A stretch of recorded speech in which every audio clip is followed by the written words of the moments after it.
ያው ትግራይ ዝበጽሕ ዘሎ መከራና በጽሕ ዝመጸ መከራ ሕዝውን ዝበጽሕ ዘሎ ብጣዕሚ ከቢድ እዩ ብጣዕሚ ዘጨናንቕ እዩ ብፍላይ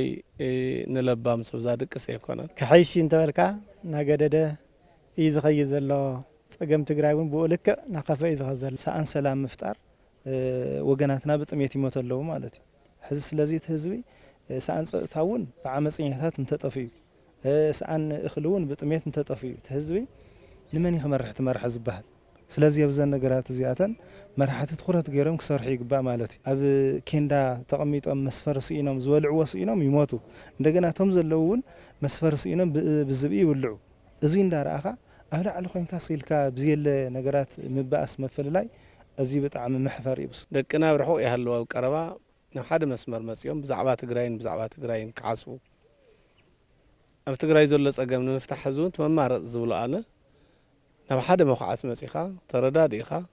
እቶም ጸገማት ፈቲሕኻ ናይ ኩሎም ጸገማትና መፍትሒ ድማ ትእንኮ ብሕታዊ ዝኾነ ምርድዳእ ስለ ዝኾነ ስለዚ ናብ ሓደ መኹዓት መጺና ብዛዕባ ትግራይን ብቻ ክንሓስብ ከም ዘለና መልእኽቲ ይሓልፍ ከም ትግራይ ከም ተወለድቲ ትግራይ ከም መንግስቲ ትግራይ ከም መራሕቲ ትግራይ ከም ሃይማኖት ትግራይ ከም ውድባት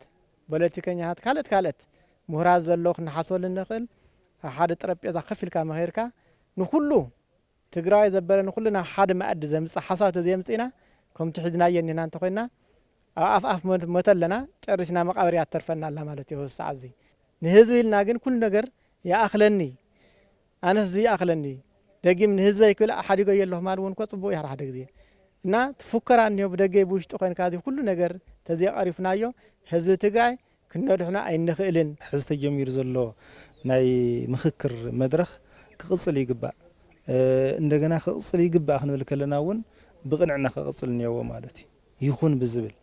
ንህዝብና ንዓድና ብዝጠቕመሉ መገዲ ክቕጽል እኒአዎ ኣብ ውሽጢ ምንም ዓይነት ምትሕርፋፍ ምንም ዓይነት ብዘይኮነ መገዲ ኣረኣያ ክህልዎ ይግባእ በቃ ሰላም ንዓዲ እዩ ንህዝቢ እዩ ንኹልኻ እዩ ንማንም ይብልን ተመዲሳ ዘሎ ይሆነ እዚ ኮይኑ መጽኦም ዘይነጋገር ሓደ ጠረጴዛ ንህዝቦም ለዘይሓድግዎ ዝሕደግ ነገር ናህዚ እውን ቅድሚ ህዝቢ እውን ኣቦታት ናጻዕርዮም መጽኦም ህዝቢ እውን ይጽዕሩ ኣለዉ እቲ ህዝብና ህዝቢ ብሞት ብጥሜት ሞት እኽሊ ዝብላዕ ስኢኑ ማይ ስተ ስኢኑ መዕረፊ ገዛ ስኢኑ ግን እስካብ ሕዚ ክንደይ ሰብ ይሞትና እኒሆ 2,000 ሞይቶም 3,000 ሞይቶም 4,000 ሞይቶም ኣለና ዜና ካብ ምስራሕ እንቲ ዝሞት ዘሎ ሰብ ከመይ ጌርና ነድሕኖ ክነድሕኖ እንተኮይና ግና መጀመርያ ሰላም ተሰሪሕና ኢና እሞ ኩላትና ካብ ኣቦታት ጀሚሩ ኩሉ ብሰላም ክሰብኽ ኣሎ